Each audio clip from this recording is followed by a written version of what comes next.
Okay, I'm back. Apparently Madison wanted to join in. So today she cried. I dropped her off and I had to go to work, so it was like a really quick drop off.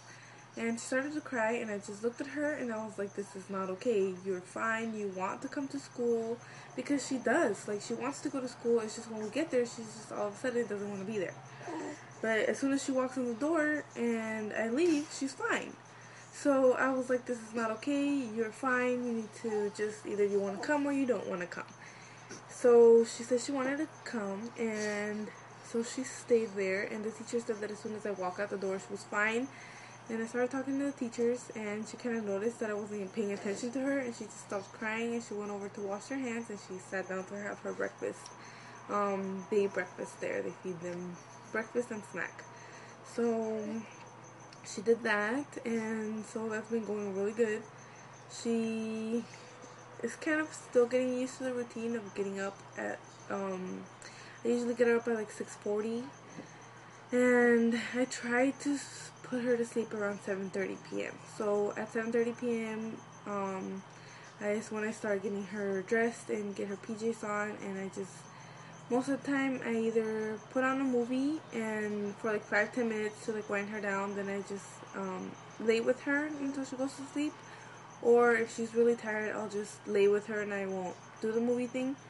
And once she's asleep, I just put her on her bed. So that's been going okay. This weekend we had some family over, so we were up much later, and it was tough getting her to sleep last night, and it was tough getting her to sleep tonight also. Yesterday it took me like 2 hours, and then my husband called me to go pick him up from school, so I had the car, so I had to go get him, and I had to take the girls along with me because they were both still up, and we were almost back home and she was still awake, so we decided to drive around for a little bit until she went to sleep, because I knew if I got her off the car and in the room and everything, she was going to wake up. She was going to be fully awake and wanting to play and all that, so I didn't want to go through the whole 2-hour process again. So that's what she's been doing. She hasn't really been coming home from school with anything. I don't think she understands that she has to tell the teacher that she was the one who drew something or who painted or whatever. I know they have been doing projects, but they're keeping them, and at the end of the month, I think, is when the teacher said that she was going to give them back to the parents. So it would be like a monthly packet or something like that. But they don't get homework since she's only 3, and it is a mixed class with 3 and 4-year-olds. So they're basically preparing them for kindergarten.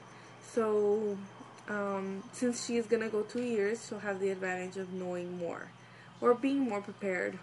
That's better worded.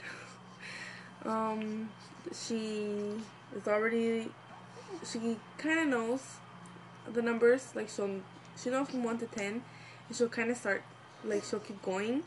And then she'll be like 97, 98, 99, 100. So she doesn't really know what she's doing, but it's kind of cute. That's something she learned from school. She also has a little friend, Kylie. They're like best friends. They do everything together. They're so cute. When I go pick her up, she's like playing with her. When I drop her off, she wants to go play with her, and she's always talking about her and all that stuff. So that's fun. So that's pretty much it. She goes to school from 8 a.m. to 11, and when we go pick them up, she's playing in the playground. That's their playtime. And so we drop them off, and they have breakfast right away. They just go wash their hands and they have breakfast. And right before we pick them up, they have snacks. So that's good. I'm not sure what else. We'll have a meeting every month on the first Thursday of the month. So after I know what's going on, I will update you guys. And hopefully she won't cry tomorrow. It sucks to see her cry, but because I am a preschool teacher, I know that the little kids don't cry for a long time. Plus, the teacher said that if she cries for longer than a few minutes, that they would call us, and they haven't called us. So she's doing good with that. Something I haven't been really liking about dropping her off so early is that it's kind of cool in the mornings now, but when we go pick her up at 11, it's like 105. So, I mean, she can't go in jeans and stuff, so I feel bad for her in the mornings because she's wearing like shorts and a little, like, really thin sweater Or sometimes she doesn't even want to wear her sweater, so she'll be wearing like a regular shirt and some really like shorts or like a skirt. And I feel bad for her in the morning because I feel like she's cold, even though it's just from the car to the classroom. I still feel bad. So that's that, and I will update you guys probably next week or so to let you guys know how she's doing. Bye. Hey YouTube, it's Jeanette. I said I was gonna make a video. I'm feeling a lot better. I had a rough couple of days. Anyways, so last week was Alexandria's first week of school. She was going to preschool. She did really good her first day. She didn't cry or anything. She was actually very excited, and she kind of just like woke up and she was like, oh my god, it's my first day of school. I'm gonna go to preschool and I'm gonna see all my friends and all this stuff. So she was fine. Second day, third day, fourth day, fine. Friday, she cried when we dropped her off. I thought it was kind of weird. But as soon as we walked out the door, she stopped crying.